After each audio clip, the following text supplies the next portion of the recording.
তাহলে এই মুহূর্তে আমরা যে জায়গায় বসে আছি, এই জায়গাটা ভালো না খারাপ? তাহলে এই জায়গায় বসা ভালো কাজ না খারাপ কাজ? তাহলে এই ভালো কাজ আমরা করলাম না আল্লাহ করালো? কথা কয় না। আল্লাহ করাইছে। তো আল্লাহ যখন আমাদের দ্বারা এই ভালো কাজ করালো, তখন আমাদের বিশ্বাস করতে হবে আল্লাহ এই মুহূর্তে আমাদের উপরে খুশি না বেজার? আল্লাহ কোনো মুহূর্তের জন্য কোনো বান্দা বান্দির উপর যদি খুশি হয়, ওই বান্দা বান্দির জন্য আল্লাহ জাহান্নামকে বাতিল করে জান্নাতকে তার বাসস্থান বানিয়ে দেয়। সেই হিসাবে আমার সামনে যারা বসে আছেন আপনারা সকলেই জান্নাতি। এটা শোনার পরে সুবহানাল্লাহ মুখে আসতেছে না? আপনারা সকলেই হলেন জান্নাতি।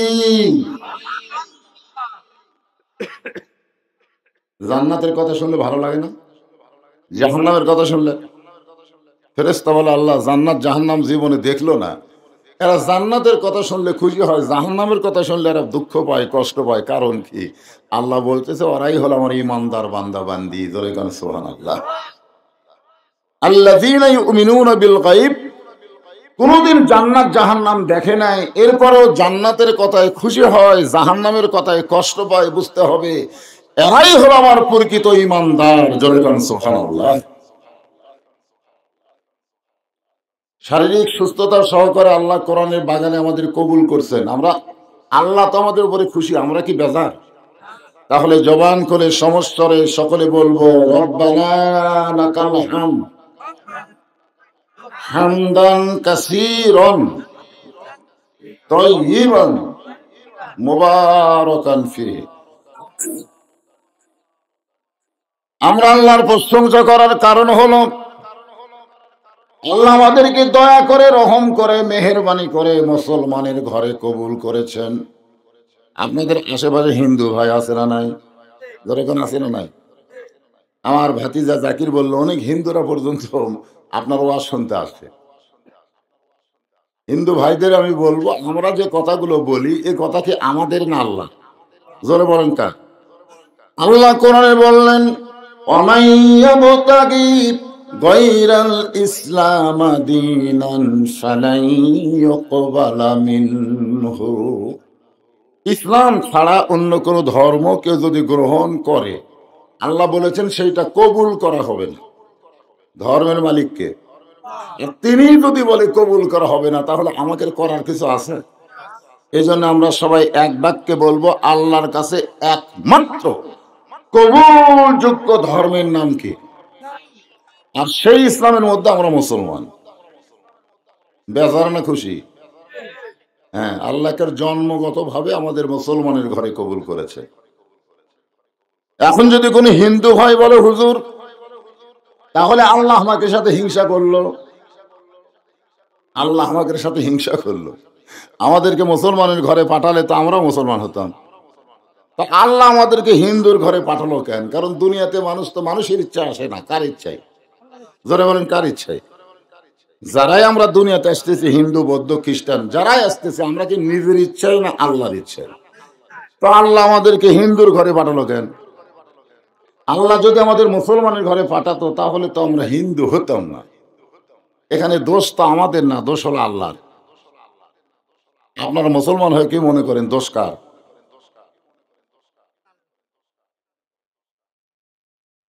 এখন চিন্তা পড়ে গেছে কি বলি।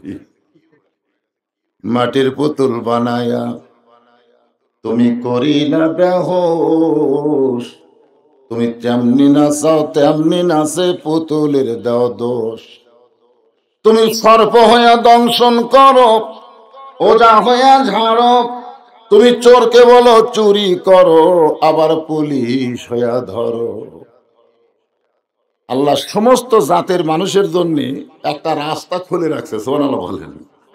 সে রাস্তাটা হলো লা তামুতুন্না, তোমরা মৃত্যুবরণ করো না ইল্লা ওয়া আনতুম মুসলিমুন। এখন তোমরা জন্ম যেখানেই নাও অসুবিধা নেই, কিন্তু মরার সময় তোমাদেরকে কি হয়ে মরা লাগবে? কথা কয় না, কথা কয় না। আমি যে কথাটা বললাম এটা কি আমার কথা না আল্লাহর কথা? তখন আল্লাহ কি বলতেছেন? লা তামুতুন্না মানে কি?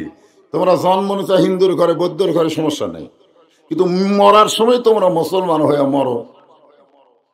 কোন ব্যক্তি যদি সারা জীবন হিন্দু থাকে, মরার সময় ইমানের কলমা পড়তে পড়তে যদি মারা যায়, এক কলেমা পড়ে মরার কারণে আল্লাহ তার জন্য একটা জান্নাতের মালিকানা দিয়ে দেয়। তাহলে কোনো কষ্ট হলো? আমাদের এই 5 ওয়াক্ত নামাজ এই ঠান্ডার মধ্যে পড়া কি কষ্ট, ঠিক কিনা কখন? তাহলে আমরা তো জন্ম থেকে মুসলমান হয়ে আল্লাহর হুকুম মানতে মানতে আমাদের এত কষ্ট ভাই, ওরকম তো মানা লাগতেছে, কারণ মরার সময় মুসলমান হয়ে মরলি। সুবহানাল্লাহ। এখন আসেন, যে আল্লাহ আমাদেরকে বিশ্ব নবীর উম্মত হিসাবে কবুল করছে, কি নবী? নিদানে আখেরাতে তরাইতে পুলসিরাতে কান্ডারি হইয়া নবী পার করিবেন সেই তরণী। আল্লাহ আল্লাহ বলেন না কিছুক্ষণ আগে, এখন বলেন নবী মোর পরশমণি, নবী মোর সোনার খনি, নবী নাম ভাবে যেজন সেই তো দোজাহানের ধনী। লা ইলাহা ইল্লাল্লাহ মুহাম্মাদুর, আগে যেটা বললাম সেটা হলো লা ইলাহা ইল্লাল্লাহ, আর এখন যেটা বললাম সেটা হলো মুহাম্মাদুর রাসূলুল্লাহ। আমরা যে কোরআন থেকে আলোচনা শুনবো, আজকের এই মাহফিলটা হলো গোরস্থান। জোরে বলেন কি গোরস্থান? বোঝেন তো আপনারা? বোঝেন না? হ্যাঁ, শেষ ঠিকানা না। মুসলমানের জন্য গোরস্থান শেষ ঠিকানা নয়, মুসলমানের জন্য শেষ ঠিকানার নাম হলো জান্নাত। জোরে বলেন নাম কি? এ কথা কে কইছে? ফাদখুলি ফি ইবাদি ওয়াদখুলি জান্নাতি। আমরা আল্লাহর কথা বিশ্বাস করব না? হ্যাঁ, কবর এটা আমাদের শেষ ঠিকানা নয়। অনেকে বলে কবরই শেষ ঠিকানা, আসলে কবর শেষ ঠিকানা নয়। কবর হলো মানুষের দেহ দাফন করার জায়গা, আর ভিতরে যে পাখিটা থাকে এই পাখিকে কবর কোনোদিনও দাফন করতে পারে না। পাখি বোঝেন আপনারা? মন তুই রইলি খাঁচার আসে, খাঁচা যে তোর কাঁচা বাসে, কোন দিন খাঁচা পড়বে খসে, কোন দিন খাঁচা পড়বে খসে, জ্ঞানী গুণী কয় খাঁচার ভিতর অসীন পাখি কেমনে আসে যায়। তাহলে গোরস্থান কি শেষ ঠিকানা? যাই বলছেন আর বলবেন না, ওটা শেষ ঠিকানা না। ওটা হলো আমাদের দেহকে দাফন করার জায়গা। আমাদের পাখির দুটা জায়গা আছে, একটা হলো ইল্লিন আর একটা হলো সিজ্জিন। ইল্লিন হচ্ছে জান্নাতের বাগান। কিয়ামত পর্যন্ত আল্লাহ আমাদেরকে স্বাধীনতা দিবে, পাখি আকার আমরা ইল্লিন নামক বিশাল বাগানে উঠতে থাকবো, আর গাছের ফল ফল দেখাবো ইনশাআল্লাহ। আর যদি সিজ্জিনে যাই তাহলে জেলখানায় বন্দি থাকা লাগবে। এখন আমরা মুসলমান, আমাদের পাখি রুহুটা সিজ্জিনে যাক, এটাকে আমরা চাই? যখন চাই। গোরস্থানের মাহফিল এই জন্য একটা গজল দিয়ে শুরু করি, যে আয়াতে কারিমা তেলাওয়াত করছি, এর উপর তাফসীর হবে ইনশাআল্লাহ।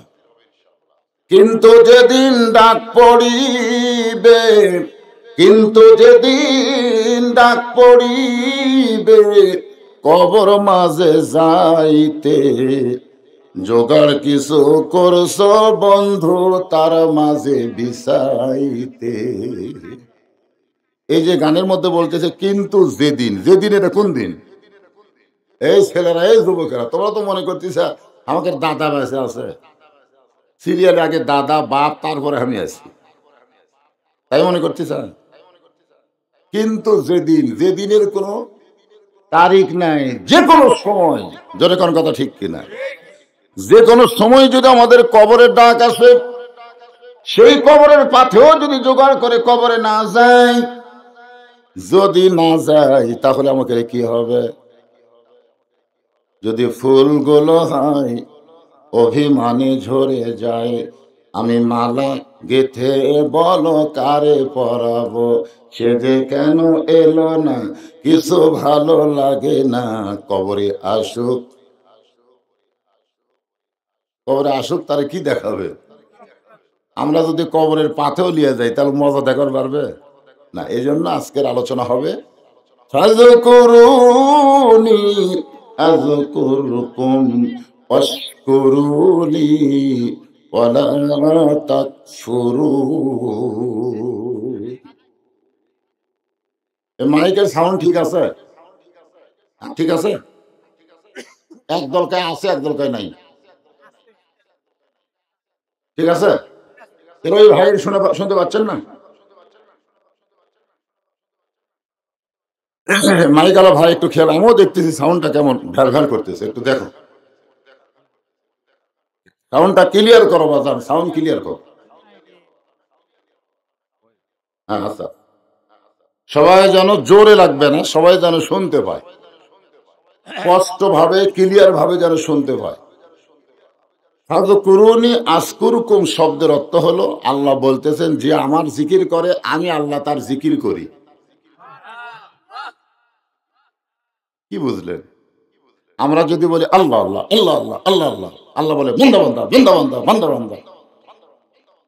তবে হাদিস শরীফে আছে কোন ব্যক্তি যদি একবার আল্লাহ কয়, আল্লাহ তাকে 10 বার বান্দা বলে ডাক দেয়। জোরে বল সুবহানাল্লাহ।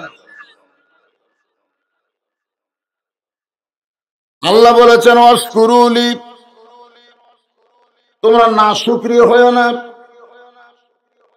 ওয়ালা তাকফুরুন, যারা আল্লাহর প্রশংসা করে না, জিকির করে না, তারা কাফের হয়। জোরে কোন কি হয়? এখানে জিকির মানে কি বুঝতে হবে। এই কোরআনের অনেক আয়াত রয়েছে জিকির সম্পর্কে। এক জায়গায় আল্লাহ বললেন ইয়া আইয়ুহাল্লাযীনা আমানু উযকুরুল্লাহা যিকরান কাসীরাও ওয়া সাব্বিহুহু বুকরাতাও ওয়া আসীলা। এখানে আল্লাহ বলতেছে যারা আমাকে বিশ্বাস স্থাপন করেছো তোমরা বেশি বেশি আমার জিকির করো। বেশি বেশি, বেশি বেশি বুঝতেছেন? নামাজ বেশি বেশি পড়া যাবে না, নামাজ নিয়ম মতো পড়া লাগবে। সব সময় নামাজ পড়া যাবে না। রোজা বেশি বেশি করা যাবে না, রোজা সব সময় করা যাবে না। হজ বেশি বেশি করা যাবে না, হজও সব সময় করা যাবে না। যাকাত বেশি বেশি দেওয়া যাবে না, সব সময় যাকাত দেওয়া যাবে না। কিন্তু জিকির এইটা এমন একটা ইবাদত, এটা সব সময় করা যায়। এই জিকির পবিত্র অবস্থাও করা যায়, অপবিত্র অবস্থাও করা যায়, সব সময় জিকির। এখন জিকির মানে কি এটা বুঝতে হবে। যেই জিকিরটা সবসময় করা লাগবে, এই জিকিরটা হলো স্মরণ করা। সবসময় স্মরণ করতে হবে কাকে? আল্লাহকে। আল্লাহকে যদি আমরা সবসময় স্মরণ করি, আল্লাহ বান্দাকেও সবসময় স্মরণ করবে। আল্লাহর একজন মস্ত বড় পয়গম্বর ছিল, নাম হলো নূহ নবী। নাম শুনছেন আপনারা? নূহ নবী। উনি একটা নৌকা তৈরি করতেছেন, নৌকা। বর্তমানে বাংলাদেশে যে দল ক্ষমতায় আছে তারকে মার্কার নাম কি? আরো জোরে, জোরসে বলুন। জোর হলো না, আরো জোরে। অনেকে বলে আমি নাকি নৌকার বিরুদ্ধে ওয়াজ করি। আজকে নৌকা দিয়ে মিছিল দেওয়া শুরু করলো। এমন সময় একটা বুড়ি মানুষ রাস্তা দিয়ে আসতেছে। বুড়ি মানুষ, জোরে কোন কি মানুষ? বুড়ি মানুষ বলতেছে বাবা নূহ, এই শুকনা জায়গায় নৌকা বানানোর কারণ কি? এই শুকনা জায়গায় নৌকা বানানোর কারণ কি? নূহ বলতেছে বুড়িমা, বন্যা নামক একটা গজব আসবে, বন্যা নামক একটা গজব আসবে। এই গজবে গোটা পৃথিবী ধ্বংস হয়ে যাবে। এই নৌকার মধ্যে যারা উঠবে তারা ধ্বংস হবে। বর্তমানে নৌকার মধ্যে যারা আছে তাদের কোনো বিপদ, আর নৌকার বাহিরে যারা আছে জোরে কোন বিপদ আছে না? নূহ বলতেছে বুড়িমা, এই নৌকার মধ্যে যারা উঠবে তাদের কোনো বিপদ হবে না, ওই বন্যা গজবে তারা পড়বে না। বুড়ি বলতেছে বাবা নূহ, দুনিয়ার সমস্ত মানুষ যদি নৌকায় উঠতে চায়, তোমার এই নৌকায় কি সব মানুষ ধরবে? এত ছোট একটা নৌকার মধ্যে দুনিয়ার সব মানুষ কি ধরবে নাকি? নূহ বললেন বুড়িমা, এই নৌকায় চড়ার শর্ত হলো যা ছিল তাও শেষ। ক্যান্সার করে গেলে চেয়ানসেনি দেওয়াই চলবে না। চেয়ানসেনি মানুষ কেন তোর গলা এত চেয়ানচান করে গেলে? আমার গলা তো আপনারা জানেন, আমার গলা হলো মোটা গলা। আমি চিল্লাচিল্লি করে ওয়াজও করতে পারি না। সাউন্ডটা মিষ্টি করে দাও, বাজার মিষ্টি করে দাও। তোমাদের এত টানাটানি আছে, দেখো কোনটা মিষ্টি হয় সেটা দাও। না দেখতেছে না, খালি হারমোনির মতন টাইম দিছে, দাও যদি মিষ্টি হবে সেটা দাও।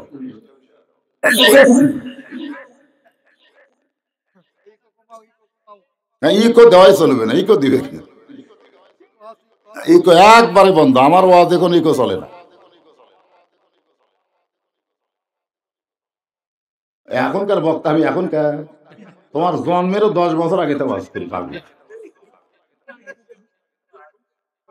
আমার সাতটার সব বক্তারা হয় বউলে শুয়ে আছে, না হয় মরে গেছে রে। আমার ওয়াজের বয়স হলো 36 বছর, এর বয়স কয় বছর? ইকো দিও না, বাজান ইকো দিও না। এই 36 বছরের প্রথম ওয়াজ আপনারা যদি শোনেন, আমার এখনকার ওয়াজ শুনবেন, দেখবেন গলা একই আছে, ঠিক নাই? কারণ আমি চিল্লাচিল্লি করি না তো। ঠান্ডা মেজাজে ওয়াজ হবে, হাসির মধ্যে দিয়ে বাস হবে, ধরে খান কথা ঠিক ঠিক। অনেক বক্তা হই হাই হই হাই করে, পুলিশ দৌড়ে আসে, কি করলো? আর আমি হাসতে হাসতে কাম সারি, কেউ আসেও না।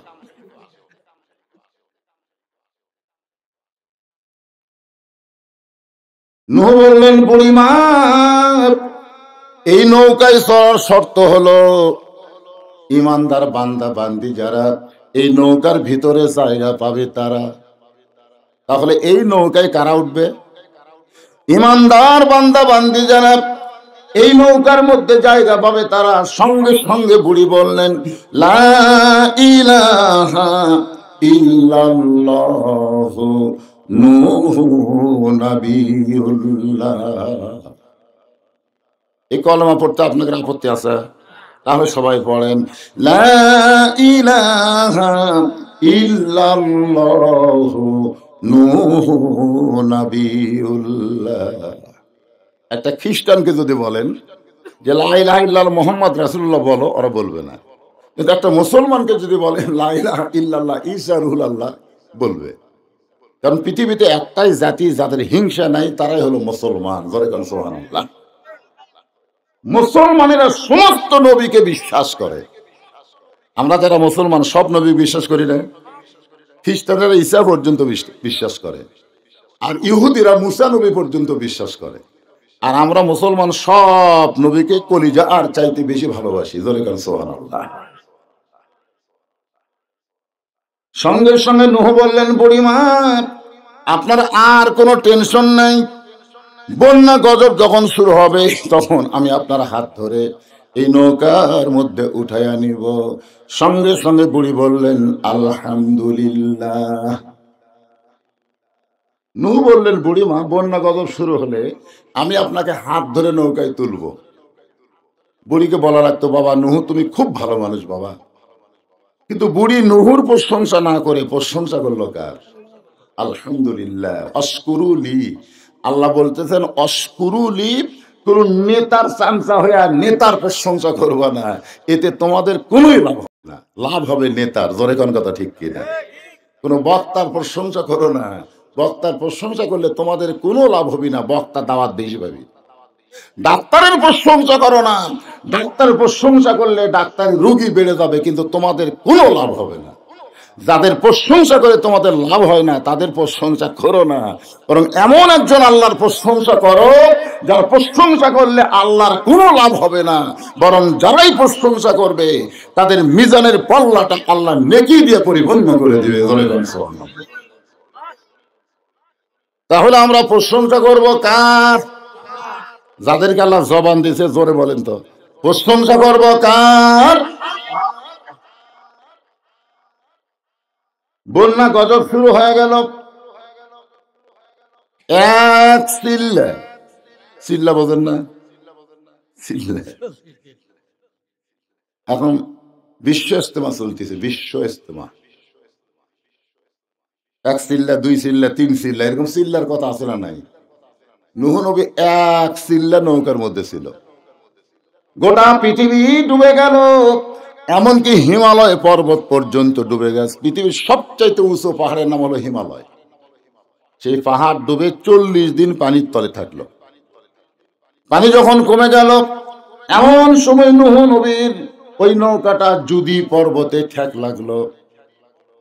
আল্লাহ ডাক দে বলে, নূহ খবর কি?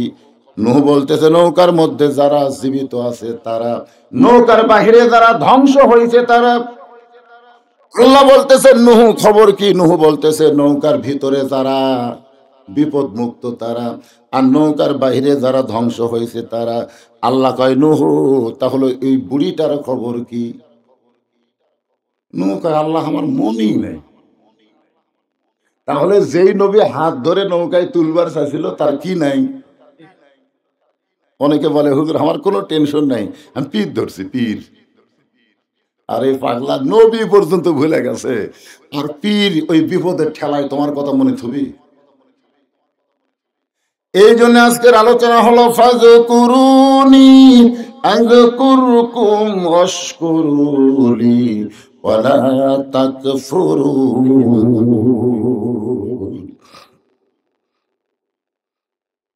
আল্লাহ বলে, নূহ তাহলে বুড়িটার খবর কি? নূহ বলতেছে, আল্লাহ বুড়ি ধ্বংস হয়ে গেছে। আল্লাহ বললেন, নূহ আজগুবি কোনো কথা বলো না, কারণ আজগুবি কোনো কথা বলা যাবে না। কথা বলতে গেলে তদন্ত করে কথা বলা লাগবে। আজগুবি, আমরা আজগুবি বোঝেন না আপনারা? অজাত, অজাত একটা কথা বুঝবি, আসবি না, এরকম কথা কিন্তু আপনাকে এলাকার বেশি হয়। কি সেরা আসবি না, অজাত কথা। চা খাচ্ছে, নামাজটা এখন তো পড়ে না, তেল তেলা উনি মারিয়া দিস, আসবি না। এগুলো কথা কি তদন্তের কথা না আজগুবি কথা? আমরা আজগুবি অনেক কথা বলি। জোরে গেলে দাওয়াত পাশে, আসতে গেলে কতয় খাওয়া পাশে। লোকটা অসুস্থ, এরকম হয় না? অসুস্থ, আস্তে আস্তে হাঁটতেছে, হুজুর মানুষ। একদিন একটা মৃত্যুর খবর পাশে, মোটর সাইকেল নাই, জোরে জোরে হাঁটতেছে। সবাই বলতেছে জোরে যাচ্ছে, দাওয়াত পাশে রে। আস্তে যাচ্ছে তো কত পায়ে খাওয়া খাচ্ছে। কোন প্রয়োজনে লোক জোরে হাঁটতে পারে না, এই দাওয়াত পাশে। অসুস্থ হওয়ার কারণে মানুষ আস্তে হাঁটে না, ওই কত পায়ে খাওয়া খাচ্ছে। এগুলো কথা কি তদন্তের না আজগুবি? আল্লাহ বলেন, নূহ আজগুবি কোনো কথা বলা যাবে না, তদন্ত করো। নূহ নবী তদন্ত করতে গিয়ে দেখে বুড়ি তো দূরের কথা, বুড়ির বাড়িটাও পর্যন্ত কিছুই হয় নাই। বন্যার গজবে পৃথিবী শেষ, অথচ বুড়ি তো দূরের কথা, বুড়ির বাড়িটাও পর্যন্ত কিছুই হয় নাই। সঙ্গে সঙ্গে নূহ নবী ডাক দিলেন, বুড়িমা। বুড়িমা টোপলা নিয়ে হাজির। নূহ বলতেছেন, বুড়িমা টোপলা কেন? বলে, বাবা কখন তুমি ডাক দিবে আমি তো জানি না, সেদিন আগে থেকে সাইদ হয়ে আছি। আল্লাহ বলে, বান্দারে কখন তোমার কাছে আজরাইল যাবে তুমি তো জানো না, বরং তোমাকে আগে থেকেই সাইজ হওয়া লাগবে। লা তামুতুন্না, মৃত্যুবরণ করো না, ইল্লা ওয়া আনতুম মুসলিমুন। সুবহানাল্লাহ, আল্লাহু আকবার। وَإِذَا تُلِيَتْ عَلَيْهِمْ آيَاتُهُ زَادَتْهُمْ إِيمَانًا وَعَلَى رَبِّهِمْ يَتَوَكَّلُونَ। কোরআন তেলাওয়াত শুনলে মানুষের ঈমান বাড়ে, এ কথা কার? আল্লাহ। তো ঈমান বাড়ার লক্ষণ কি? চুপ থাকা। আজকে বাংলাদেশের মানুষেরা চুপ হয়ে গেছে, চুপ, কথাই হয় না। কথা বলবার গেলে চিন্তা করে বলা যাবে কি যাবে না। অনেক আবার চারিদিকে তাকায় আর বলে দেওয়ালের কান আছে, দেওয়ালের বলে কান আছে। দেখছেন এত ফিসফিস করে কথা কয়, জোরে কয় দেওয়ালের কান আছে, হুজুর দেওয়ালের কান। আপনারা বলেন তো, দেওয়ালের কান আছে কথা বলা কি ঈমান না শিরক? কেউ যদি বলে আমার লক্ষ্মী বউ, এ কথা বলাও শিরক। কারণ লক্ষ্মী হচ্ছে হিন্দুদের একটা দেবতার নাম। ধরে কোন কথা ঠিক কিনা? আমরা অনেক কথাই বলি, চিন্তা ভাবনা করে বলি না। একটু মনোযোগ দিয়ে শোনেন। নূহ বলতেছেন, বুড়িমা, বন্যা নামক গজবে গোটা পৃথিবী ধ্বংস হয়ে গেছে। অথচ তোমার ঝুবড়ি বাড়ি, তোমার কিছুই হলো না। তুমি এমন কি আমল করো বুড়িমা, যে আমল করার কারণে আল্লাহ তোমার বাড়ি এবং তোমাকে হেফাজত করেছে। বুড়ি বলতেছে, নুহুরে, তুমি যখন আমাকে হাত ধরে নৌকায় উঠাবার চাইছিলা, ওই সময় প্রশংসা করছিলাম কার? আমি জানি না নুহু, দুনিয়ার সবাই সবাইকে ভুলতে পারে, কিন্তু একজন কোনোদিন কাউকে ভুলবে না, তিনি হলেন আমার আল্লাহ।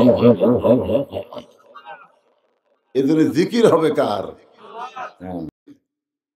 যখন তোমার কেউ ছিল না তখন ছিলাম আমি, আবার যখন তোমার কেউ থাকবে না তখন রব আমি। যখন আমাদের পেটের মধ্যে আমরা ছিলাম, আমাদের খোঁজ কেউ নিছে? আল্লাহ কিভাবে পেটের মধ্যে বাঁচায় রাখবে, আমার আল্লাহ সেই বুদ্ধি করেছে। জোরে কর সুবহানাল্লাহ। আবার যখন আমরা কবরে যাব, তখন কেউ আমাদের সঙ্গে থাকবে না, ওই কবরে আল্লাহই থাকবে আমাদের সঙ্গে। এই জন্য আল্লাহ বললেন, ফাযকুরুনি আযকুরুকুম ওয়াশকুরুলি ওয়ালা তাকফুরুন। এই আয়াতের মধ্যে জিকির মানে স্মরণ করা। জোরে কোন কি করা? এখন যে আয়াত পড়বো সে আয়াতটা আপনারা খেয়াল করে শুনবেন। ইন্না নাহনু নাযালনা যিকরা ওয়া ইন্না লাহু লাহাফিজুন।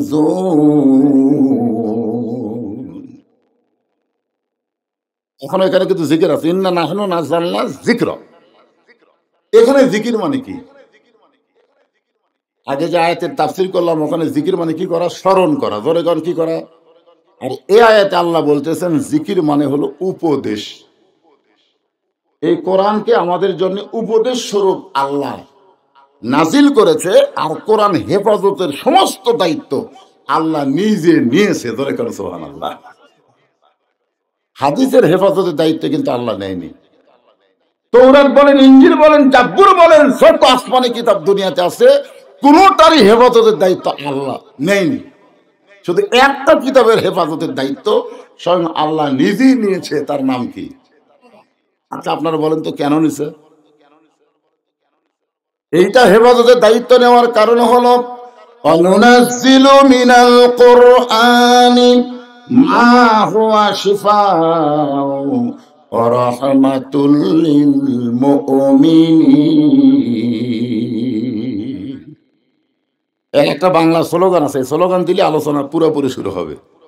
সবাই গলা খাকারে দেন। আমি যেই বলবো সব সমস্যার সমাধান আপনার বলবেন দিতে পারে এইটা। বর্তমান সরকার সমস্যার সমাধান দিতে পারবি না, জিবরাইল ফেরেশতাও দিবার পারবি না, কোন নেতার পক্ষে সম্ভব নয়। সমস্যার সমাধান দিতে পারে একমাত্র আল্লাহর কোরআন। এই স্লোগানটা সবাই দিবেন তো ইনশাল্লাহ? এক স্লোগানে 8টা জান্নাতের মালিক হবেন, এক স্লোগানে।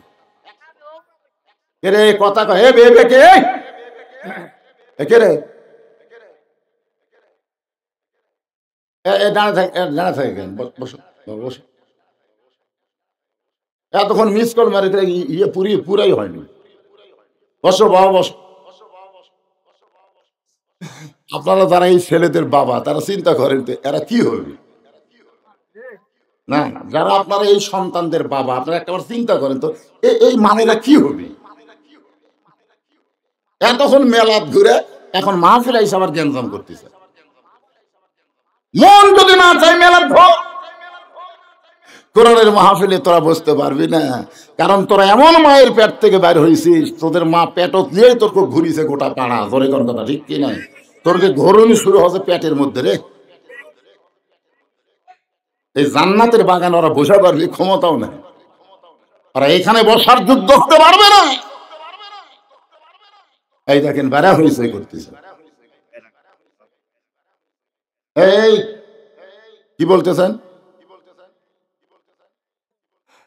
আসেন একটু স্লোগান দেন বাজান।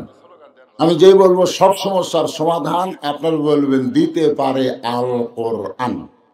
সব সমস্যার সমাধান। আচ্ছা এতগুলা মানুষ, আমি তো মনে করছিলাম সন্ধ্যার পরে আসছি, আজকে মাগরিবের পর পর এখানে ঢুকছি, লোকই নাই। এই মুহূর্তে দেখলাম তো 1000 মানুষ পার হয়ে গেছে। এটা 1000 মানুষের স্লোগান হলো।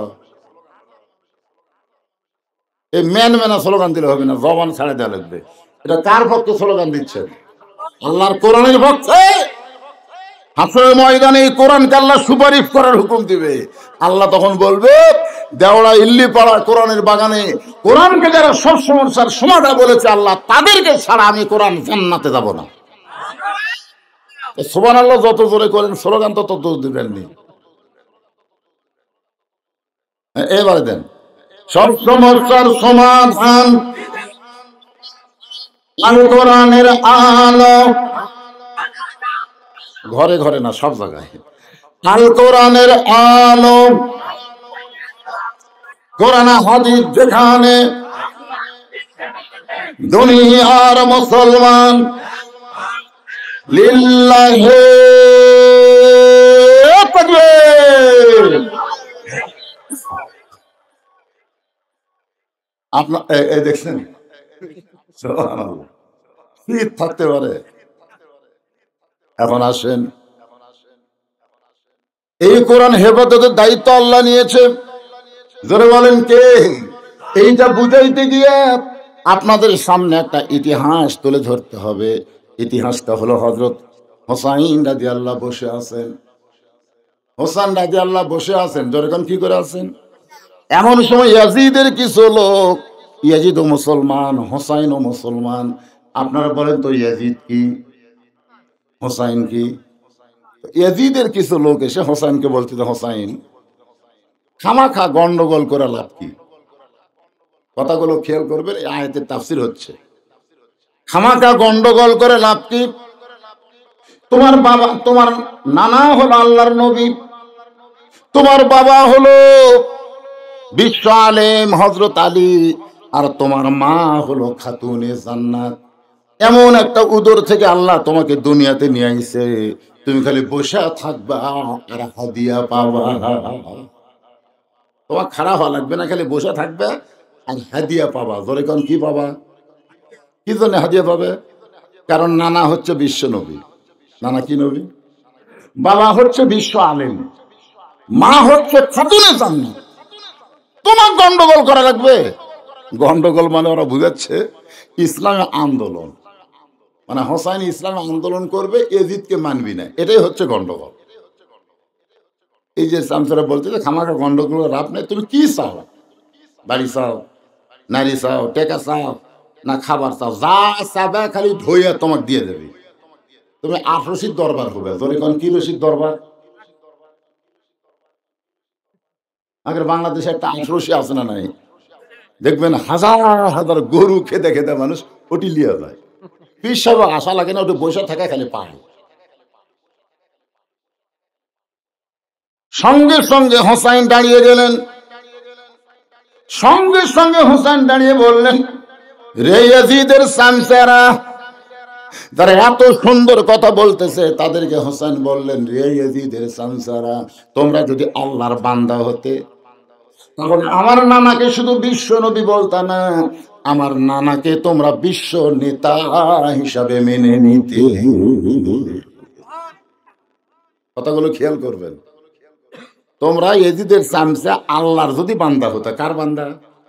তাহলে আমার নানাকে শুধু বিশ্ব নবী নয়, আমার নানাকে তোমরা বিশ্ব নেতা হিসাবে মেনে নিতে। তোমরা যদি আল্লাহর বান্দা হতে তাহলে আমার বাবাকে শুধু বিশ্ব আলেম বলতা না, আমার বাবা হলো বিশ্ববীর।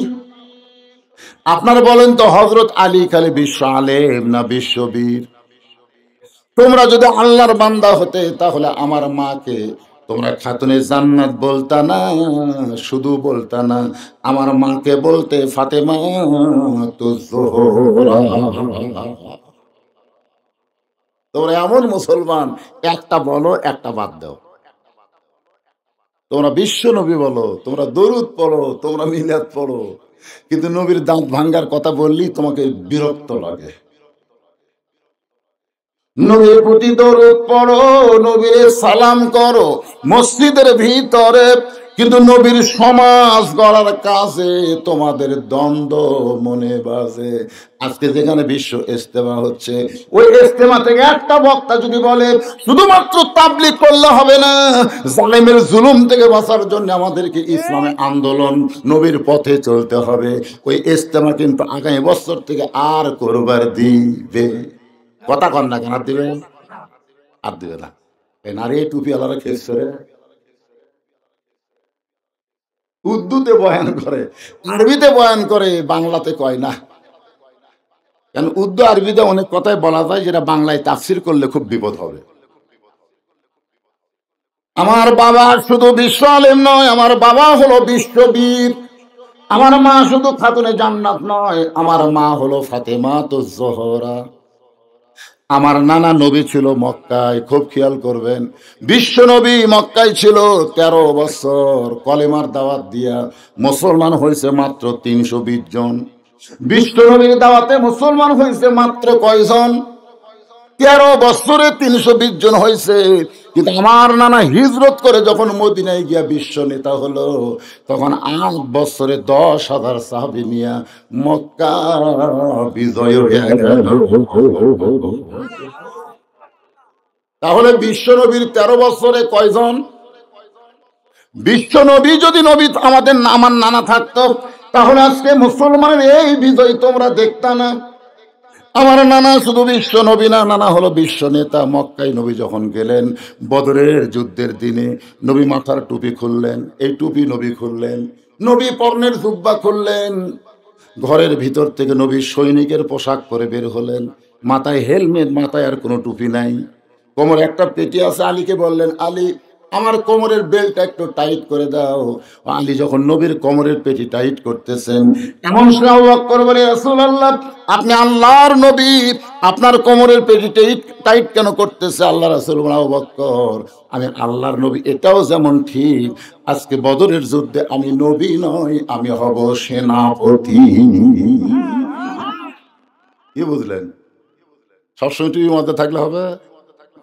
সবসময় দোয়া থাকলে হবে? দোয়া। আমার ড্রাইভার আমাকে গেটে নেওয়া দিয়ে বলছে, হুজুর আপনি বাসায় যান, আমি গাড়ি রাখতেছি। আমি কেবল গেট খুলে বাসায় ঢুকছি, ভাই 4টা কুত্তে আমাকে ধরছে, সঙ্গ করে আমাকে ধরছে। আমি দোয়া ইউনুস পড়তেছি, কুত্তা লড়ে না। আমি আয়াতুল কুরসি পড়ি, কুত্তা সরে না। ইন্নাহুম ইয়াকিদুনা কায়দা ওয়া আকিদু কায়দা, কুত্তা খেদানোর আয়াত পড়তেছি, তাও কুত্তা আমার মনে কাপড় কামড়ে দিবে। তখন আমার ইমান আমাকে বলতেছে, মাওলানা তোমার মুখত দোয়া আছে কিন্তু হাতত লাঠি নাই। লাঠি না থাকলে দোয়া লাগতো না, একটা কুত্তার 5-7 বাড়ি মারলে বাকি 3টা এমনি দৌড় মারতো। আল্লাহ রাসূল মক্কায় নবী হয়ে খালি দোয়া করছে, তাইফে পাথর খেয়েও দোয়া করছে আল্লাহ। কিন্তু না, 13 বছরে 320 জন। আর মদিনায় গিয়ে শুধু দোয়া করেনি, হাতত লাঠি লিছে। মাত্র 8 বছরে 10,000 সাহাবী নিয়ে যে মক্কা থেকে গভীর রাত্রে হিজরত করেছে, ওই মক্কা আবার দখল করেছে। ধরে করেন আমাকে এখন কি আছে? খালি দোয়া। কুত্তে আমাকে ধরতেছে না, কথা কোন ধরতেছে না। এটা কোন কুত্তা বুঝতে পারতেছেন না? কোরআনের হক কথা বললে যে কুত্তা খেউ খেউ খেউ খেউ করে, ওদেরকে সাইজ করার জন্য লাঠির দরকার আছে না নাই? দরকার আছে না নাই? প্রত্যেকটা শ্রোতা নবীর সুন্নত পালন করতে গিয়ে একটা লাঠি নিয়ে যদি অসুরবার আসতেন, কোনোদিনও পুলিশ আসতো না। খালি যদি জানবার পাইতো, ওই 5,000 শ্রোতা সবার হাতে একটা করে লাঠি আছে, পুলিশ কবি থানার তালা লাগা, দরকার নাই, ওরা যা করে তাই যায়। আল্লাহর বান্দার একটু মনোযোগ দিয়ে শুনতে হবে। হুসাইন বলতেছে, আমার নানা শুধু বিশ্ব নবী নয়, আমার নানা হলো বিশ্ব নেতা। এই যে আমরা দরুদ শরীফ পড়লাম, আল্লাহুম্মা সাল্লি আলা সাইয়্যিদিনা, সাইয়্যিদিনা মানে কি? দোষে পড়তেছেন না? আল্লাহুম্মা সাল্লি আলা সাইয়্যিদিনা, সাইয়্যিদিনা মানে হলো আমাদের নেতা। দরুদের মধ্যে আমরা নবীকে নেতা বলবো, আর দরুদের বাহিরে আমরা সাধারণ মানুষকে নেতা মানবো। তাহলে আমরা ইয়াজিদের গ্রুপ হয়ে যাব। একটু খেয়াল করবেন। হোসেন বলে, রে ইয়াজিদের সামসারা, আমার বাবা শুধু বিশ্ব আলেম নয়, আমার বাবা হলো বিশ্ববীর। বিশ্ব কি? তিহিমা প্রান্তরে নবী যখন আলোচনা করতেছেন, এমন সময় নবীর চোখ দিয়ে দর দর করে পানি পড়তেছে। সাহাবীরা বলে, ইয়া রাসূলুল্লাহ এত সুন্দর আলোচনা করতেছেন, এত সুন্দর আলোচনা করতেছেন, হুজুর আপনার চোখ দিয়ে কেন পানি পড়ে? আল্লাহ রাসূল বলে, সাহাবীরা, আমি যা জানি তোমরা তা জানো না, আমি যা জানি তোমরা তা জানো না, আমিও জানি না। আল্লাহ যদি আমাকে না জানায়, এই মুহূর্তে আমি জানতে পারলাম মক্কার সবচাইতে বড় বীর, মক্কার সবচাইতে বড় বীর যার নাম হলো আমর, প্রতি সন্ধ্যায় 21 কেজি খাদ্য খায়, প্রতি সন্ধ্যায় 21 কেজি খাদ্য খায়, আর 3.5 ওজনের তরবারি নিয়ে যুদ্ধ করতে যায়। সে আমর কাবা শরীফ সে শপথ করে বলেছেন, মুসলমানের নবীর মাথা না কাটা পর্যন্ত, মুসলমানের নবীর মাথা না কাটা পর্যন্ত আমি দুনিয়ার কোনো খাবার স্পর্শ করব না। আল্লাহ নবী বলতেছে, এই মুহূর্তে আমি জানলাম। কে জানালো? আল্লাহ জানালো। মক্কার সবচেয়ে বড় বীর আমর প্রতি সন্ধ্যায় কয় কেজি খায়? তাহলে দিনে যদি 3 বার খায়, 63 কেজি।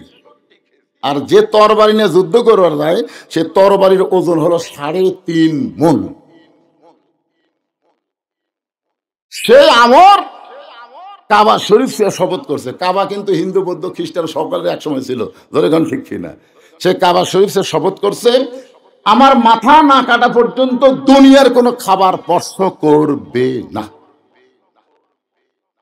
এই কথা জানার পরে আমার চোখ দিয়ে দর দর করে পানি পড়তেছে। ওসমান গনি বলে, ইয়া রাসূলুল্লাহ, তাহলে আপনি দোয়া করেন, আপনি দোয়া করেন, আমরা আমিন আমিন করব। হুজুর আপনি দোয়া করেন আল্লাহ যেন আমরের হাত পাও অবশ করে দেয়। আমরের হাত পাও কি?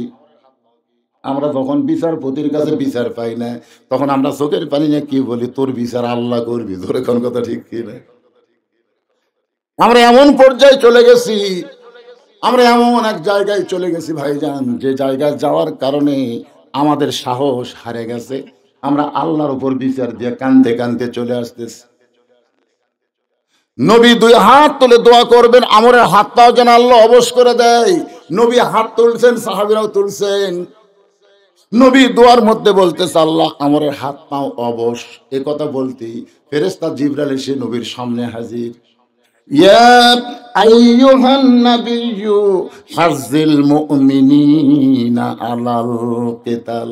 ওগো নবী, যেই 2 হাত তুলে দোয়া করতেছেন, এই 2টা হাত খালি দোয়ার হাত না, এই 2টা হাত হলো অস্ত্র ধরার হাত। সুবহানাল্লাহ কন্যা কেন? হাযিল মুমিনিন, হাযিল মুমিনিন, যারা আপনার সাথে দোয়া সই আমিন আমিন করতেছে, এদেরকে আপনি আর্মি বানান, আর্মি বানান, সৈন্য বানান। মুয়াজ্জিন বলতেছে, হুজুর আমাদের এই দেওয়ারা ইল্লি পাড়ায় যে হারে চুরি শুরু হচ্ছে, এশার নামাজের পর একটা ভালো দোয়া করবেন, চোরের হাত থেকে আল্লাহ যেন গ্রাম হেফাজত করে। 3 বার সূরা ইখলাস 11 বার দুরূদ শরীফ পড়ে ইমাম সাহেব দোয়া করতেছে, আল্লাহ আল্লাহ চোরের হাত থেকে এই দেওয়ারা ইল্লি পাড়াকে হেফাজত করো আল্লাহ। চোর জানলার বাহির থেকে বলতেছে আমিন আমিন। আজকে বিশ্ব ইস্তেমায় সুদারু, ঘুষারু, মদারু, চামারু, ব্যাংক লুটকারী সব জায়গায় আমিন আমিন করতেছে। সবাই বলতে শেষ মনে তত জল লিখবি আমিন আমিন। ইমাম বলতেছে যে চোরের হাত থেকে আল্লাহ গ্রাম হেফাজত করো, চোর বলতেছে আমিন। কারণ চোর জানে ওরা দোয়া করে চলে ঘুম আসবি, তারপর আমার কাম শুরু হবে। আর ইমাম যদি বলতো মুয়াজ্জিন কিসের দোয়ারে, যে যে রাস্তা দিয়ে গ্রামের চোর ঢোকে, প্রত্যেকটা রাস্তায় গোপনে 6 জন মানুষ লাঠি নিয়ে দাঁড়ায় থাকো, দেখি চোর কেমনে ঢোকে। চোর আমিন কবি, চোর কবি ওরে বাবা এরা চেতন হচ্ছে রে, লাঠি নিয়ে দাঁড়ায় থাকবে, দরকার নাই, ওই গ্রাম বাদ দাও। এমন সময় আল্লাহ নবী দোয়া বন্ধ করে দিলেন। আমার দিকে খেয়াল করেন, দোয়া আমরা কমপ্লিট করি, হাতটা কিন্তু এ জায়গার যায়, এ জায়গার থেকে শুরু হয়ে হাত কোন জায়গার যায়? তোমাখানে আল্লাহ রাসূল এইভাবে হাত তুললেন, আবার হাতটা আজগুবি নিচে নেমে চলে আসলো। সাহাবারা বললেন, এ রাসূলুল্লাহ, মুনাজাত শুরু করলেন কিন্তু কমপ্লিট হলো না। আল্লাহ রাসূল বললেন, তোমাদের মধ্যে এমন কি কেউ আছো যে মহাবীর আমর আমি নবীর কাছে আসার আগে তার সামনে তোমরা দাঁড়াতে পারবা? এমন কেউ কি তোমাদের মধ্যে আছো? প্রত্যেকটা সাহাবী মাথা নিচু করে চিন্তা করতেছে। প্রতি সন্ধ্যায় 21 কেজি খায়, 3.5 তরবারি যুদ্ধ যায়, এমন বীরের সামনে কে দাঁড়াবে? সবাই যখন এমন চিন্তা করতেছে, মাত্র 9, কেউ বলেছে 11 বছর বয়সে কিশোর আলী, ছোট্ট একটা আলী পিছন দিক থেকে দাঁড়িয়ে বলতেছে, ইয়া রাসূলুল্লাহ, আমি আলী আমরের সামনে দাঁড়াবার চাই। লিল্লাহু আকবার। আল্লাহ রাসূল বলেন, এজলিস, এজলিস, বস, বস। বড় বড় গুলো সব সামনে বসে আছে, কেউ দাঁড়ায় না। তুই ছোট্ট মানুষ, তুই আমরও চিনিস? এই, তুই যে বলতেছিস আমি আলী আমরের সামনে দাঁড়াবার চাই, তুই আমরক চিনিস? আলী বলতেছি, ইয়া রাসূলুল্লাহ, আল্লাহর ঈমান আমার ভিতরে, নবীর মহব্বত আমার কলিজায়, শুধু আমর নয়, পৃথিবীর তামাম বাতিলের সামনে আমি আলী দাঁড়াবার চাই। সঙ্গে সঙ্গে আল্লাহ নাজিল করলেন, কুল জাল হক ওয়া যাহাকাল বাতিল ইন্নাল বাতিলা কানা যাহুকা। বাতিলের সামনে দাঁড়াবার গেলে শক্তি লাগে না, ঈমান লাগে। ধরে কারণ কি লাগে? কথা বল না, কি লাগে? একটা লুলা পঙ্গু মানুষ ঘরের মধ্যে চেতন আছে। লুলা পঙ্গু মানুষ ঘরের মধ্যে কি আছে? চেতন আছে। আর আমার মতন জুয়ান তাকড়া একটা চোর চুরি করবার গেছে, ঘুম কিন্তু আসেনি, চেতন আছে, চেতন। চোর কেবল দরজাত হাত দিছে, হাতও লুলে, পাও লুলে, কিন্তু আর মুখ ঠিক আছে। কি ঠিক আছে? চোর মারছে দৌড়। তো ইমানদারের অস্ত্র থাকা লাগবে না, এই কেড়ে শব্দটা চেতন থাকা বলার দরকার আছে না নাই? দরকার আছে। কিন্তু আমরা তো ঘুমাচ্ছি ভাই। ইমানের দাবি যদি কোরবানি হয়, সেই দাবি ঘরে বসে থাকা নয়। ইমানের দাবি হলো কিছু বিনিময়, সেই বিনিময় যদি কলিজার ঘাম হয়, সেই ঘাম দিতে যেন তৈরি থাকি। ওগো দয়াময় আমার আল্লাহ দয়াময়। ইমানের দাবি হলো অগ্নিশিখা, বাতিলের বিরুদ্ধে জ্বলতে শিখা। সুবহানাল্লাহ। ইমানের দাবি হলো অগ্নিশিখা, বাতিলের বিরুদ্ধে জ্বলতে শিখা। সে আগুনে জ্বলে জ্বলে দিব ইমানের পরিচয়। ইমানের দাবি বসে থাকা নয়। আল্লাহ রাসূল বলেন, আয়। হযরত আলী যখন কাছে আইছে, রাসূল বলেন, ওসমান, তোমার বাড়িতে কোনো তরবারি আছে? ওসমান গনি বলতে, তো হুজুর আমি কি জঙ্গি নাকি? আমার বাড়িতে তরবারি নাই, তবে একটা ছুরি আছে। এই ছুরিটা আমি ব্যবহার করি ঈদুল আজহায় কুরবানি করার জন্য। যেরকম কি করার জন্য? মানে রাসূলের যত সাহাবী ছিল, সবচাইতে ধনী সাহাবীর নাম কি? এর আগে কিন্তু আপনাদের বলছি, মনে নেই। 4 জন সাহাবী নবীর 1 নম্বর। 4 জন কয় নম্বর? নরমে 1 নম্বর আবু বকর, গরমে 1 নম্বর হলো ওমর, আর সম্পদে 1 নম্বর ওসমান, আর জ্ঞানে 1 নম্বর আলী। জোরে কোন সুবহানাল্লাহ। এই জন্যই তো এজিদের কামচারা বলছে তোমার বাবা হলো বিশ্ব আলেম, মনে করছে খালি জ্ঞানী। হোসেন কি বলতেছে, আমার বাবা শুধু বিশ্ব আলেম নয়, আমার বাবা হলো বিশ্ব বীর। ওসমান গনি এক দৌড়ে বাড়িতে গেলেন, একটা তরবারি নিয়ে আসলেন, ছুরি নিয়ে আসলেন। সেই ছুরিটা মাত্র 27 ইঞ্চি। জোরে কোন কয় ইঞ্চি? একটা উট জব করা, দুম্বা জব করা কত বড় লাগে কোন? 27 ইঞ্চি একটা ছুরি আল্লাহর নবী হযরত আলীর হাতে তুলে দেবেন। আলী রে, আমরের তরবারি হলো 3.5 মণ, আর তোমার ছুরি হলো 27 ইঞ্চি। বড় জোর হবে 1 কেজি। জোরে কোন কয় কেজি? তবে আমি তোমাকে ছুরির মোকাবেলায় ছুরি তুলে দিলাম। সুবহানাল্লাহ। কর না কেন? রাসূল কি তসবিহ জায়নামাজ দিছে? যা আলী যা, আমর আসতেছে, আমরের সামনে জায়নামাজ বিছায় খালি তসবিহ টিপি, আল্লাহ আল্লাহ আল্লাহ আল্লাহ। এখনকার বাংলাদেশে অনেকে মনে করতেছে তসবিহ দিয়া টুপি দিয়া অন্যায়ের মোকাবেলা করব, এটা কখনোই সম্ভব নয়। যার প্রমাণ হলো আমাদের নবী। জোরে কোন সুবহানাল্লাহ।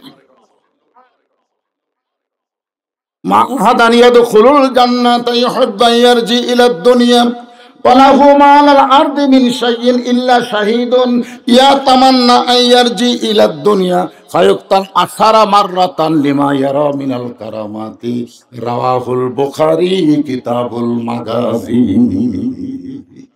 আল্লাহু আকবার। কোরআনের পরে সবচাইতে দামি কিতাবের নাম হলো বুখারী, আর সেই বুখারীর মাগাজি অধ্যায়ে এই ঘটনা। কথাটা খেয়াল করবেন। হযরত আলী 27 ইঞ্চি তরবারি নিয়ে দৌড় মারতেছে। নবী ডাক দেবেন, আলী রে, তোমার আমরের সামনে দাঁড়াবার কইছি, দৌড় মারো কেন? আলী বলতেছে, রাসূলুল্লাহ, ওই কাফেরের পাটা আমর আপনার পবিত্র চেহারা দেখার আগেই আমি আলী ওকে জাহান্নামে পাঠাবার চাই। আপনার বলেন তো, এটা কি তরবারির বলে না ইমানের বলে?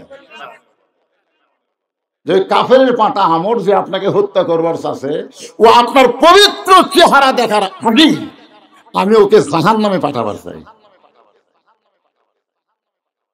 এই বলে হযরত আলী মারছে দৌড়। আমর আসতেছে হাতির মতন, হাজার দুয়েক কাফের তার পিছনে মিছিল করতেছে।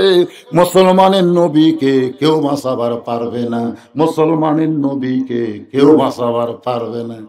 মিছিল করতেছে কাফেররা, মুসলমানের নবীকে কেউ বাঁচাবার। আপনারা বলেন তো, বাঁচানোর মালিককে? আল্লাযী খালাকাল মাউতা ওয়াল হায়াতা লিয়াবলুয়াকুম আইয়ুকুম আহসানু আমালান ওয়া হুয়াল আজিজুল গফুর। আল্লাহু আকবার বললেন না? আল্লাহু আকবার বললে যে কি খুশি আল্লাহ হয়, আর শয়তান যে কি বেজার হয়। আপনি যখন আল্লাহু আকবার কবেন, খুশি কে? বেজার কে? আর আল্লাহু আকবার না বললে বেজার কে, খুশি কে? আপনারা কাক খুশি করে বেড়াচ্ছেন? যত জোরে আল্লাহু আকবার বলবেন, রাসূল বলেছে শয়তান তত জোরে দৌড় মারবে। আল্লাহু আকবার পাওয়ার যদি একটু বেশি হয়, দৌড়াতে গিয়ে শয়তানের পাছা দিয়ে বাতাস বাড়াবি। বাতাস বোঝে?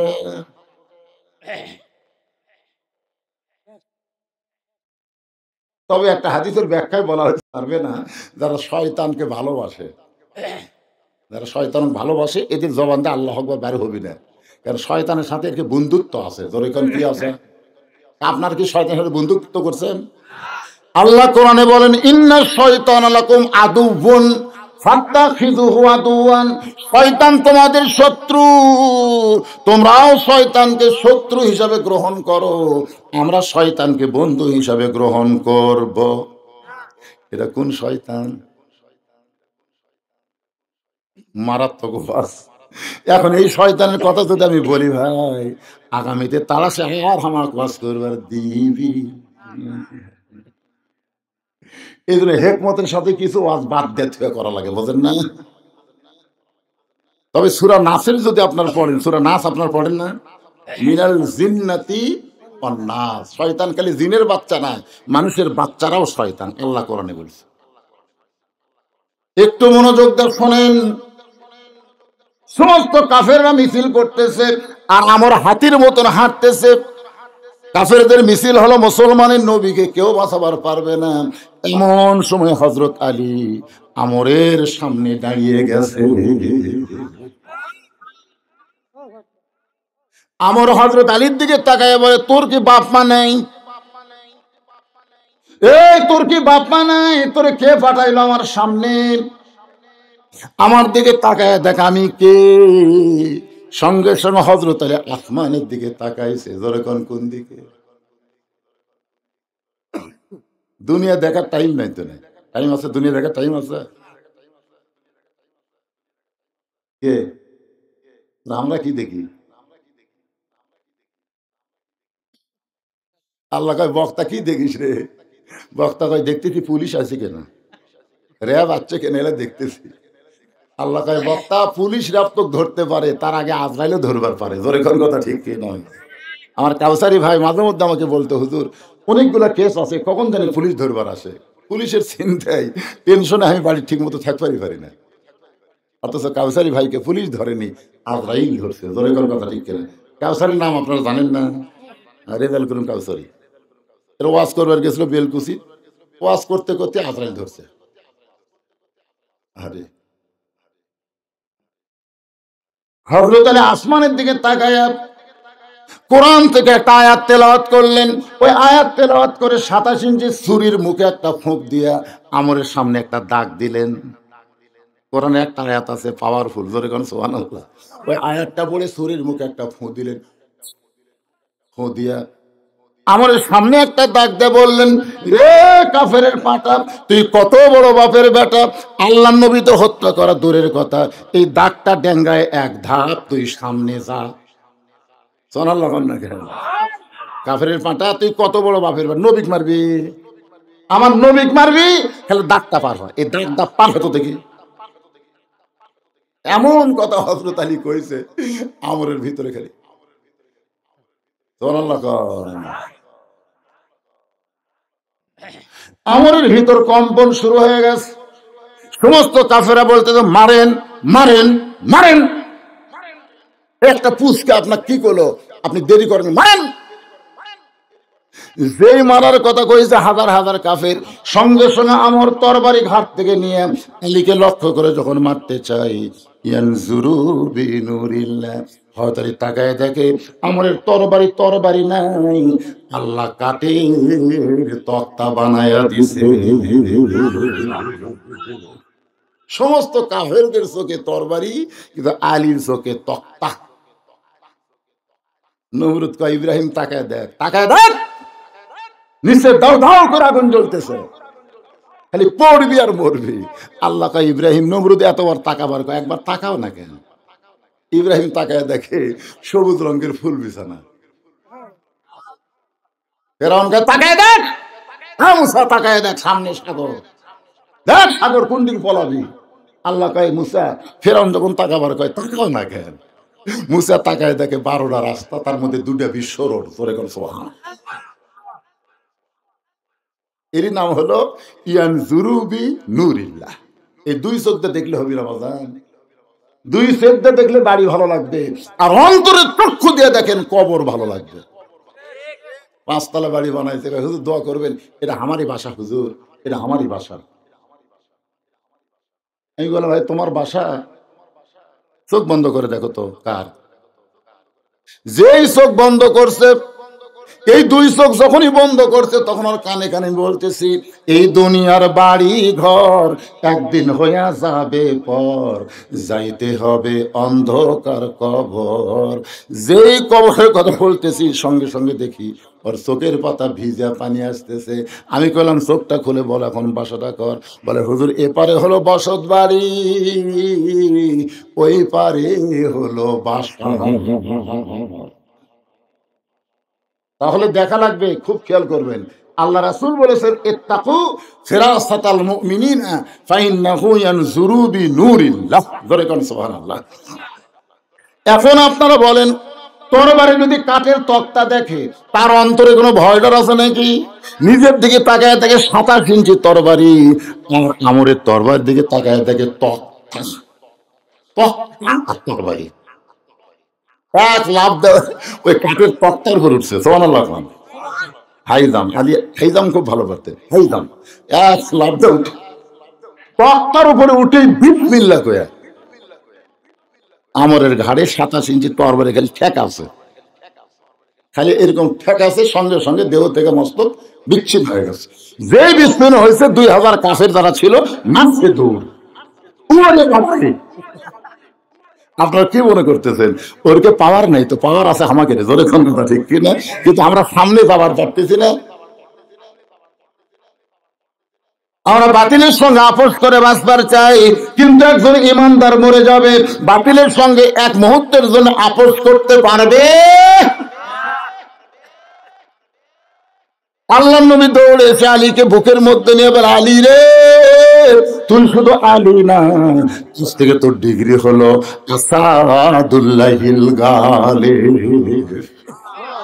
আলী, তুই শুধু আলী না, আজ থেকে তুই হলো আল্লাহর সিংহ।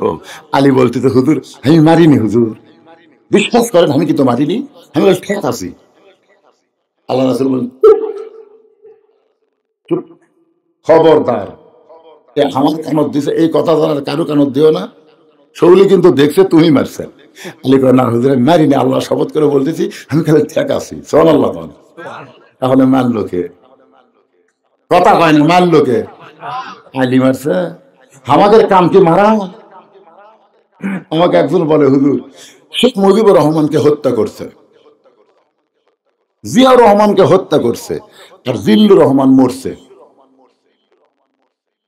খুব খেয়াল করবেন, আমি আজ পর্যন্ত বাংলাদেশের কোন মানুষকে বলতে শুনিনি শেখ মুজিবুর রহমান মরছে, এটা কেউ কয় না, মারছে। জিয়াউর রহমান মারছে, জিল্লুর রহমান মরছে। এখন আপনারা বলেন তো কোরআনুল হাকিমের অর্থে কি বলা যাবে? মারা আর মরা, এর মধ্যে তফাৎ কি? অথচ আল্লাহ কোরআনে ডাইরেক্ট বলতেছেন খালাকাল মাউতা ওয়াল হায়াতা, আমি মারি আমি বাঁচাই। জোরে কোন সুবহানাল্লাহ। দোষ কিন্তু আল্লাহর হয় না। 40 বছর পরে এদের ফাঁসি হয়। জোরে কোন কথা ঠিক কি না? হয় কি হয় না? একটু মনোযোগ দিয়ে কথাগুলো শুনবেন। আল্লাহ নবী বলেন চুপ, আজকে না একদিন তোমাকে বলবো কে মারছে। ওই যে চুপ হয়ে গেল হযরত আলী। আর যে আয়াতে কারিমা পড়ে ছুরির আগায় ফুঁক দিছে, আমি একটা ওয়াজও বাদ দিব না। এবার হাসান বলতেছে রে এদের চামচারা, আমার মা শুধু খাতুনে জান্নাত নয়, আমার মা হলো ফাতেমা তুজ জোহরা। জোরে কোন সুবহানাল্লাহ। ইন্না নাহনু নাযালনা যিকরা ওয়া ইন্না লাহু লাহাফিজুন।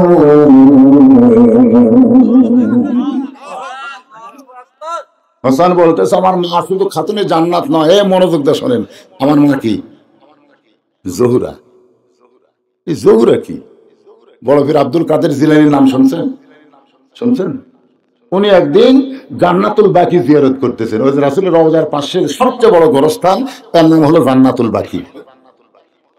জিয়ারত করতেছেন, পিছনে কতগুলো মুরিদ বলতেছে হুজুর আপনি চোখ বন্ধ করলে দুনিয়ার খবর বলতে পারেন, আপনি একটু চোখ বন্ধ করে দেখেন তো এই জান্নাতুল বাকির কোন জায়গায় ফাতেমার কবর। আব্দুল কাদের জিলানী চিল্লায় চোখ বন্ধ করলে শুধু দুনিয়ার খবর না, আল্লাহর আরশের খবর আমি জানবার পারি। জোরে কোন সুবহানাল্লাহ। কি কোষ? চোখ বন্ধ করলে খালি দুনিয়ার খবর না, আল্লাহর আরশের খবর আল্লাহ আমাকে জানাই, কিন্তু জান্নাতুল বাকির কোন জায়গায় ফাতেমার কবর আছে এটা আমি বলবার পারবো না। সমস্ত মুরিদ বলে হুজুর চোখ বন্ধ করলে দুনিয়ার খবর বলতে পারেন, কিন্তু জান্নাতুল বাকির মধ্যে মা ফাতেমার কবর এইটা কেন আপনি বলতে পারবেন না? আব্দুল কাদের জিলানী বললেন আমার মা ফাতেমা হলো জোহরা। সমস্ত মুরিদ বলে হুজুর জোহরা মানে কি? আমার মা বোনদের জন্য ওয়াস্তা করতেছি, আপনারও একটু মনোযোগ দিয়ে শুনবেন, কারণ মা বোনের যদি ভালো না হয়, পেটত বাচ্চা ওটা 6 মাস থেকে স্বামীর কানত করে ফিস ফিস করে, আমি কিন্তু সিজার কর্ম, আমি কিন্তু সিজ করি।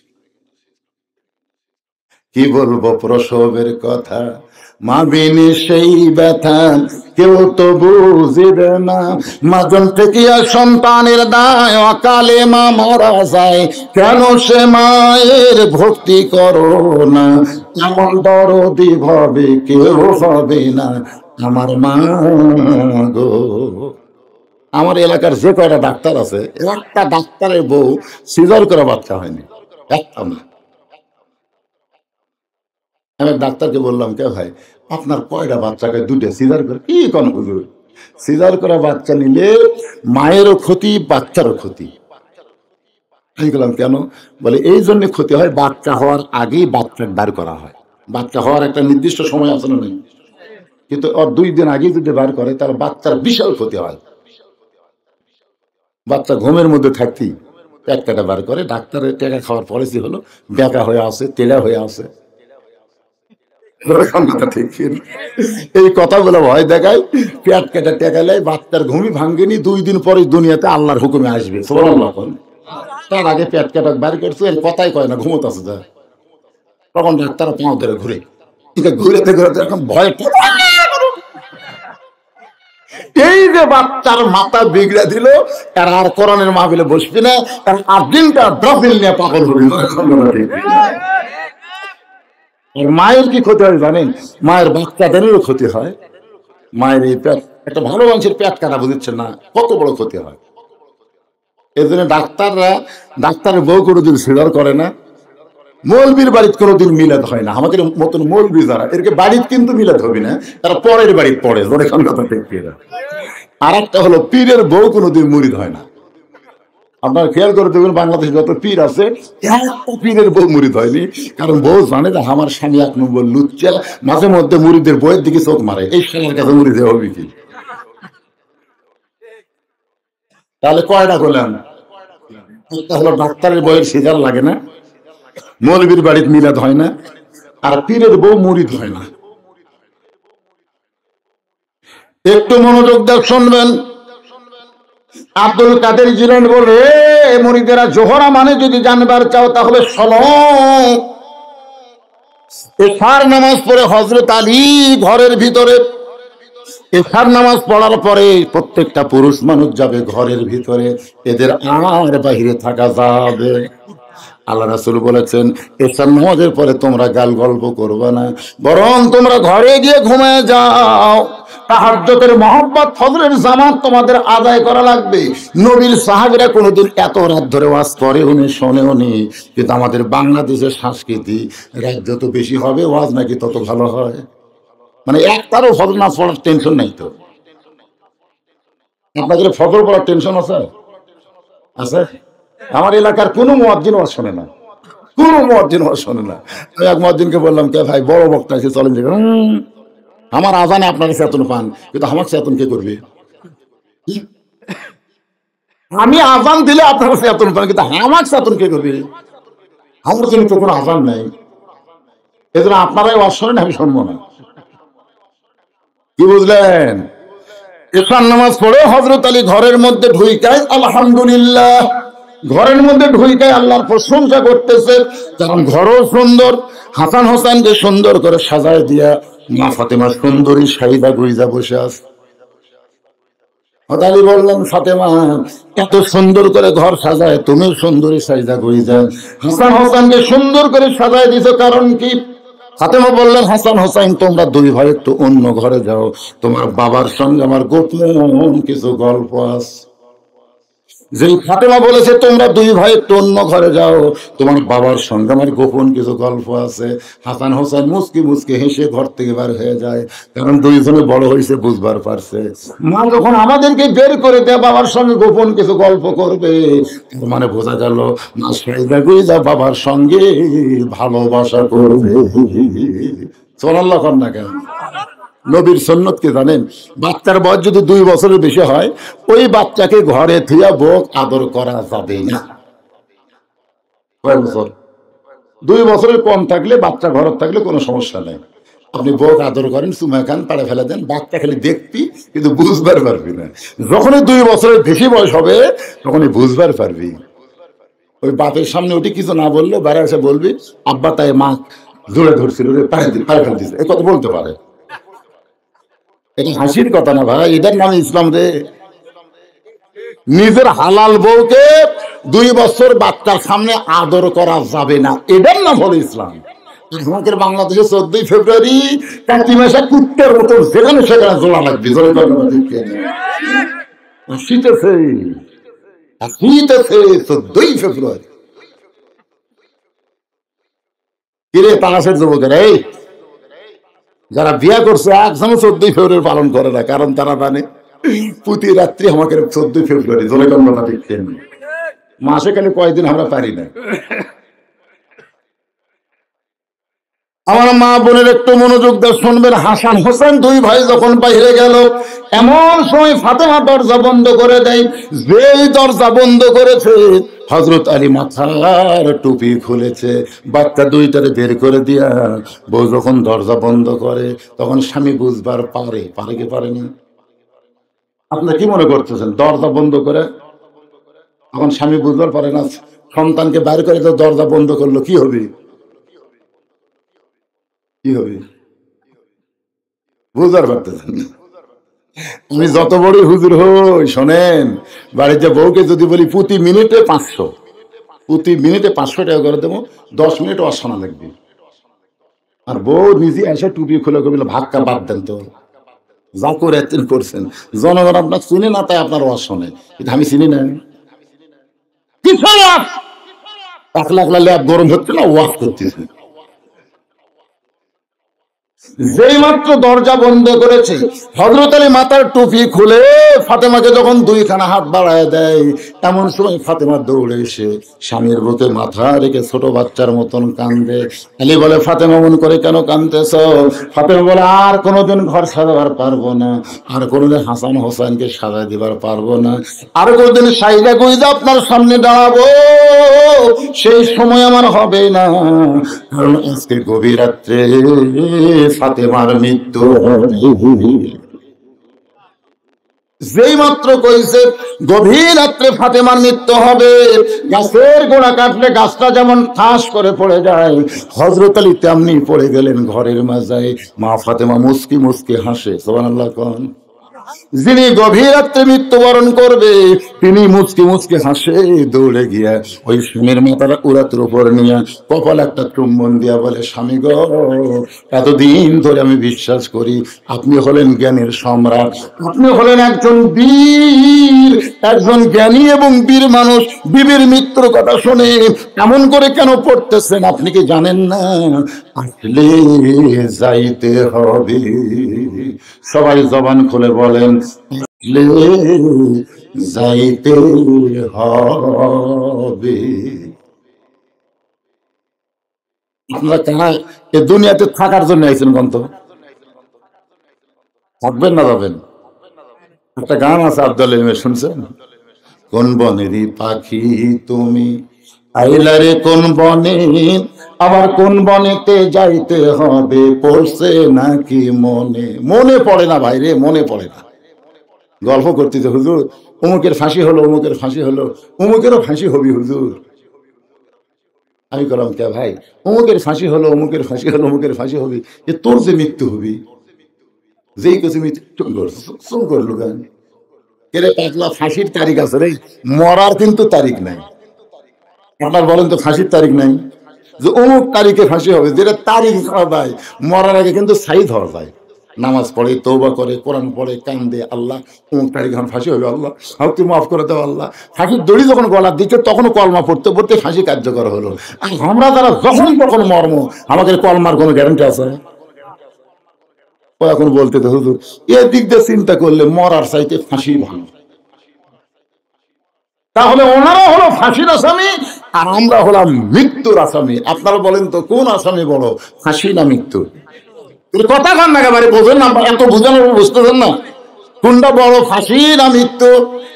আমরা বাংলাদেশে ফাঁসির আসামি নিয়ে চিন্তা করি, কিন্তু আমরা মৃত্যুর আসামি একটা বড় চিন্তা করি না।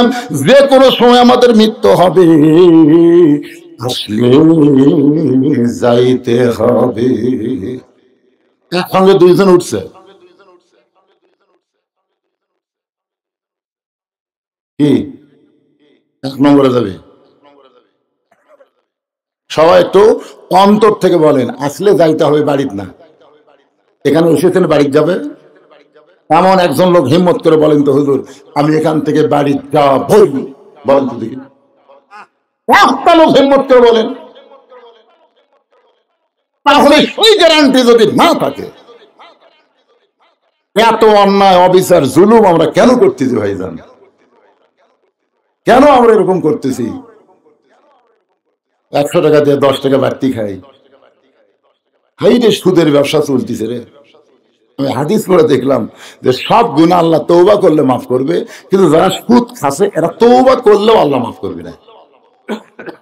এরকে ভাগ্যে তওবা কবুলের সম্ভাবনা নাই। সাহাবারা বললেন, ইয়া রাসূলুল্লাহ, যারা সুদ খাইছে তাদের তওবা করলেও কেন আল্লাহ মাফ করবে না? আল্লাহর নবী বললেন, যাদের কাছ থেকে সুদের টাকা নিছে তাদেরকে ফেরত দেওয়ার পরে তারা যদি মাফ করে, তারপরে আল্লাহ তার তওবা কবুল করবে। এখন আমাদের বাংলাদেশ সুদ কম না বেশি? মনে হয় আপনার এলাকাত নাই। আল্লাহর বান্দার একটু মনোযোগ দিয়ে শুনবেন। ফাতেমার স্বামীর কপালে চুমা দেবে, বলে স্বামী গো এমন করে আপনি কাঁদবেন না, কারণ আসলে যাইতে হবে। আমি পর্দানিশী ফাতেমা সব সময় আল্লাহর কাছে বলেছি, আল্লাহ আমার মৃত্যুটা তুমি পর্দার মধ্যে দিও। আল্লাহ আমার দোয়া কবুল করেছে। আজকে গভীর রাত্রে আমার মৃত্যু হবে। আমি মরে যাওয়ার পরে আমার 3টা চাওয়া আপনি পুরা করা লাগবে। 1 নম্বর চাওয়া হলো আমি রাতের অন্ধকারে মৃত্যুবরণ করব, দিনের আলোতে আমাকে দাফন করবেন না, রাতের অন্ধকারেই আমাকে দাফন করবেন। আমার 2 নম্বর চাওয়া হলো আমার কোনো জানাজার ব্যবস্থা করবেন না। আমার 3 নম্বর চাহিদা হলো আমার লাশটা কিন্তু খাটনিতে তোলা চলবে না। আপনি যদি পারেন আমার কবর খুঁড়বেন, যদি আপনি না পারেন আপনার একান্ত বন্ধু যদি কেউ থাকে একটু বলবেন সে যেন গোপনে কবর খনন করে দেয়। হযরত আলী গভীর রাত্রে আবু যার গিফারের জানলার কাছে বিষাক্ত সাপ যেমন ফসফস করে কান্দে, হযরত আলী কেমন করে কাঁদতেছে। আবু যার গিফারি চমকে গেল, এই গভীর রাত্রে এমন করে কে কান্দে রে? বের হয়ে দেখে আসাদুল্লাহিল গালিব হযরত আলী কাঁদতেছে। আবু যার গিফারি বলে, আলী ভাই জীবনে কত যুদ্ধ করলাম তোমার সঙ্গে, কোন যুদ্ধে তোমাকে পরাজিত হতে দেখি নাই, আজ কেমন করে কেন পরাজিত সৈনিকের মতন কাঁদতেছো? আলী বলতেছে, আবু জর জান্নাতুল বাকির পূর্ব কোনায় সবুজ রঙের একটা বাতি জ্বলতেছে, যে বাতি বরাবর কবর কর।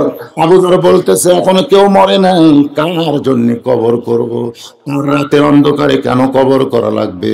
দিনের বেলায় কি কবর খনন করা যাবে না? আলী বলতেছে, আবু জর পর্দানিশী গভীর রাত্রে মৃত্যুবরণ করবে, এই গভীর রাত্রে তাকে দাফন করা লাগবে। আবু জর বলতেছে, আলী ভাই সেই পর্দানিশী কে গো, তার নাম কি আপনারা জানান নাই? আলী বলতেছে, আবু জর 6 মাস আগে আমার হাসান হোসাইন নানা হারাইছে, আজকে গভীর রাত্রে মা হারাবে। আবু যর বলতেছে, এটা হতে দেওয়া যায় না। এখন পর্যন্ত হাসান হোসেনের চোখের পানি শুকে নেই, সব সময় চোখটা পানি পড়ে। রাস্তার মধ্যে কারো পাইলেই বলে, আমার নানা কোথায়, তোমরা কি বলতে পারো? আবু বকর বলেছে, রে নবীর সাহাবীরা হাসান হোসেন যতদিন নানা নানা বলে কাঁদবে, খবরদার নবীর রওজার কথা বলবা না।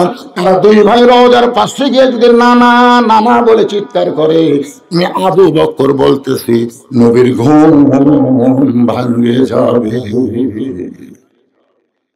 আবু যর বলতেছে, আলী বলতেছে, এলো পরের কথা পরে হবে, যা একটা কবর কর যা। আবু যর কোদাল নিয়ে কবর খুঁড়তে গিয়ে দেখে সবুজ রঙের একটা বাতি জ্বলতেছে, যেই বাতির কোনো তার নাই, কোনো সুইচ নাই, বিনা তারে বিনা সুইচ আমার আল্লাহ তাআলা অটোমেটিক জ্বলায়া দিছে। সবাই সুবহানাল্লাহ বলেন। আমার আপনার কবর কি বাতি থাকবে? থাকবে রে, থাকবে। যেই বাতির সুইচ লাগবে না, যেই বাতির তার লাগবে না, আপনার